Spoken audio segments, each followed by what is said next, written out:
Welcome to the BPN Insights podcast with your host, Chip Kispert. I'm your producer, RJ Malik. Chip, this is brand new, so I'm going to hand it off to you and let you explain what the BPN Insights podcast is going to do. Fabulous. Appreciate that, RJ. We're super excited to have Brian Thorp from Wealthtender with us. We're going to do a rapid fire set of questions with Brian and get some of those answers so we can start to share some of the things that Wealthtender is doing within the marketplace to help wealth firms and help them grow their business. So Brian, welcome. Thank you for having me, Chip. So let me ask you this basic, wide open question. Why Wealthtender? Yeah, well, I appreciate the question. It's certainly a broad one. And what we're seeing across the wealth management landscape is a fundamental shift in how consumers who are looking for an advisor do exactly that. They're moving online, and beyond just going online, they're turning to AI tools like ChatGPT, Gemini, Perplexity, and beyond to do their searching. And we've done a study that actually indicates that even when somebody receives a referral from a professional or a family member, the very first thing they're doing is looking to go online and find online reviews about an advisor. 83% of consumers looking to do just that.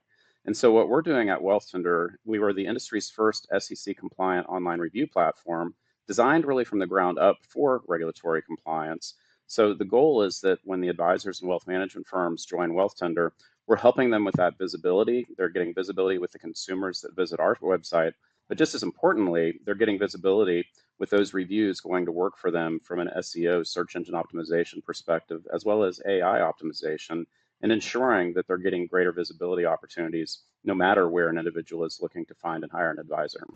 Certainly a different way to look at going out and getting new customers. I think it's actually a very, very good one, and it puts the investor in the driver's seat. So another question I have, Brian, is how does Wealthtender fit into a wealth firm? Sure. So we're working today with over 700 advisors and wealth management firms. And when they join Wealthtender, we really want to do the heavy lifting. So the first thing we're going to do is within a day or so, we're going to set up those profiles for each advisor along with the firm. And then from there, we provide a lot of flexibility for the firm to have the administration of those profiles handled by home office staff or by their advisors or any combination of both. And then we'll introduce the advisors and their home office staff to the different benefits that advisors can participate in. And so that includes opportunities to be featured in different specialist directories and guides that get a lot of visibility. So for firms that have advisors focused on working with small business owners or families with special needs, we have a lot of different opportunities to help create visibility for them that, again, helps not only on the Wealthtender platform visited by about 500,000 consumers each year, but also propelling them higher in search results, whether in AI tools or traditional Google. And so from a wealth management firm perspective, we're not looking to replace their tech stack. We're really a complement to other marketing tools that they may already be utilizing, and doing so for a very affordable cost. Excellent, excellent. And one of the things that I'm always curious about, Brian, is and I have a new term that I picked up from my last marketing recruiting roundtable, so I like it. How do you fit into the flywheel of a wealth firm, right? You talked there very specifically, and what I'd call more of a vertical perspective. How do you fit into the horizontal flywheel of a wealth firm? Sure. So wealth firms clearly are doing a tremendous job of serving their clients. We see that with the reviews that have come in through Wealthtender, where more than 99% of all reviews are 5 stars. And it's really fulfilling to see just how much people love their advisors. Now, as a wealth management firm, you have that client, they're a satisfied client, but it's going to take that invitation for them to take the initiative to write a review. So in terms of the flywheel, once you have these satisfied clients, taking advantage of our platform to then be able to reach out to your clients, inviting them to write a review.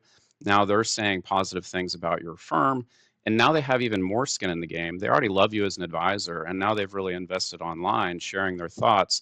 And how that contributes to the flywheel is that now the feedback that they're sharing online, those positive online reviews, are contributing to that prospect discovery process, where now that prospect is reading those online reviews And next thing you know, they're getting that discovery call set up with the advisor and the firm, becoming a client, following in the footsteps and becoming a highly satisfied client, writing an online review and contributing to that next generation of consumers and prospects becoming a client as well. So a very powerful flywheel. Absolutely. And then one thing I do want to add on there, because we work with so many enterprise wealth firms, right? So if we're looking at an independent broker dealer, an insurance broker dealer, or some sort of regional broker dealer, how does your tool fit into the overarching kind of tech stack as well? And where I'm going with that is compliance, marketing, all those pieces of the puzzle that, quite frankly, these advisors have to get checkboxed as part of the process. Sure. So a great example, there's a national firm that has probably 1,500 advisors across the country, where it was actually their chief compliance officer that learned about Wealthtender through the National Society of Compliance Professionals and really appreciated, and perhaps this is my we're the Boy Scout in the industry when it comes to compliance related to regulatory oversight for handling online reviews, the collection process, the workflows, and then ultimately the publication of those reviews to ensure that they are compliant. And I think that's a great example where we're really proud of the fact that we've built a digital marketing tool that benefits advisors, but we know first and foremost we need to ensure that compliance officers and the compliance staff in the home office, whether at a large wealth management firm or an enterprise partner, feels very confident in the way that we've designed the platform to ensure that their advisors can operate within the regulatory guardrails that are important to them, and both from a regulatory perspective as well as any firm policies and procedures that they need to see implemented as well. So that same national network that I mentioned, we were able to work with them to tailor some particular specifications that they wanted to see to really ensure that the experience for their advisors is exactly what they expect from a compliance perspective as well. Love that answer. You have so many compliance folks that we talk to. They're very, very sensitive to marketing tools, and that was just a great overview for them. Thank you. So you shared some numbers with us before. What are the numbers telling you when you really get down and dirty about how Wealthtender is impacting those advisors that have embraced it? Sure. What we're seeing, and I would suggest today, a lot of this is more anecdotal, but we're excited probably another year or two down the road when we have a more robust data set to really put together a study that we've seen conducted in other professions, trust-based professions like doctors and lawyers, where they didn't have the regulatory impediment. And in those professions, doctors, lawyers have been able to collect online reviews for many, many years. And I bring that up as an example because what we've seen in the case of attorneys, that studies have shown that the advisors who have a handful of reviews are in fact generating 3 to 4 times greater conversions than those advisors who don't have reviews. And so down the road, being able to conduct a study of that nature, and again, I think we're probably a year to 18 months from being able to do that effectively. But in the meantime, what we're hearing anecdotally from the advisors and wealth management firms with reviews on Wealthtender are multiple ways that they're now generating incremental business. What we like to say is fattening their funnel. More leads that are coming into that funnel are actually converting and ultimately choosing them over other firms that aren't yet allowing their advisors to utilize reviews. So a quick example would be a firm in New York, a couple hundred million in AUM, where, to be clear, the founder was actually a little reluctant to get started with reviews and then got religion and said, all right, we're going to do this. And within a couple of weeks, they had a couple of dozen reviews. And then they had a prospect that reached out who said, I was doing a Google search and I saw your gold stars that appeared next to your Wealthtender profile. They then read the reviews and that inspired them to reach out and ultimately become a client. Another example, because we do see when it comes to the numbers that nearly 100% of consumers are not only going to do that research online, but they're going to interview at least 2 and probably 3 advisors before choosing who to hire.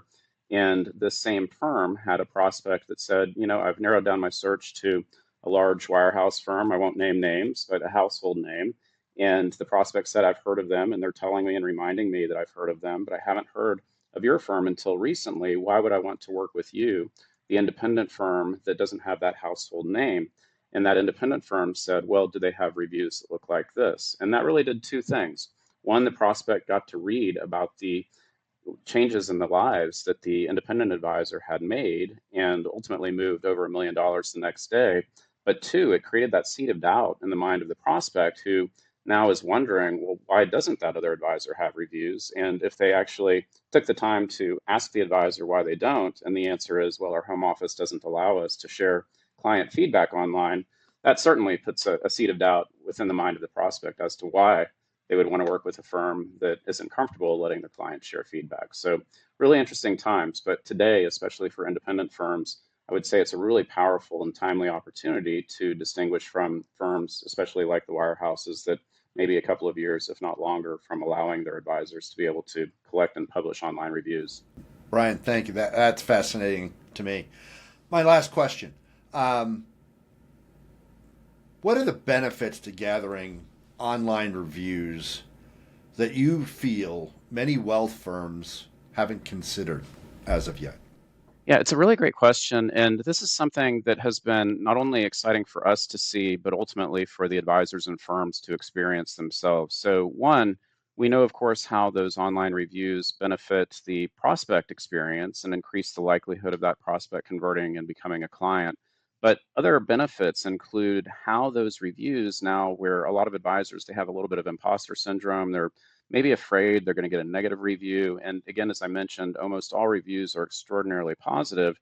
And as the firm, as their leadership team, as the advisors get to now read those reviews, it's really providing them with a lot of great insights into exactly what has mattered most to the clients that they've served. And then sometimes that's been a little bit surprising in a positive way, and in others more constructive, providing them an opportunity to really recognize, wow, we've clearly made an impact in the lives of these clients in ways we didn't even consider. How might we lean into that and better position ourselves to serve other clients going through a similar life event or experience?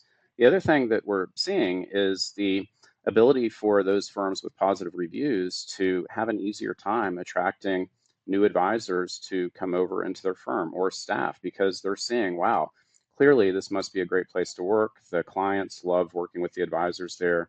They can read about that experience, start to get a sense of what the culture at that firm might look like, and that gets them excited, even more excited about working there. And the third thing that I would say, beyond just the potential for reduced marketing costs, because now if you have that better ability to convert that prospect into a client, because they're establishing trust that much more quickly, the other opportunity is that you could even have a greater business valuation. So if you're a wealth management firm thinking about succession planning or potentially even selling your business down the road, imagine if you were yourself looking to buy a business, and it could be across any industry, and you see whether it's a restaurant or a particular store that's got great reviews relative to one that does not. You're going to feel that much more confident knowing that the clients that have experienced the services that that business provides have something positive to say. And so we clearly see some pretty incredible multiples these days for RIA firms that are executing well. And I would suggest that we're going to see firms that have positive online reviews that really exhibit the terrific job they're doing serving their clients, being able to command an even higher multiple. What a fabulous answer that was. And, one of the things I look at is, the whole kind of advisory world used to be driven by referrals, right? Now it's being driven more by merit. And with your tool set, I see that merit being able to be rewarded, right? And these advisors being able to help more investor customers that are out there. So thank you very, very much, Brian. My pleasure, Chip. Thank you again for having me. All right, till next time. Thank you for checking out the BPN Insights podcast, which is brought to you by Beacon Strategies, LLC. For more information, visit beaconstrategiesllc.com. Until our next BPN Insights podcast, for Chip Kispert and everyone at Beacon Strategies, I'm RJ Malik.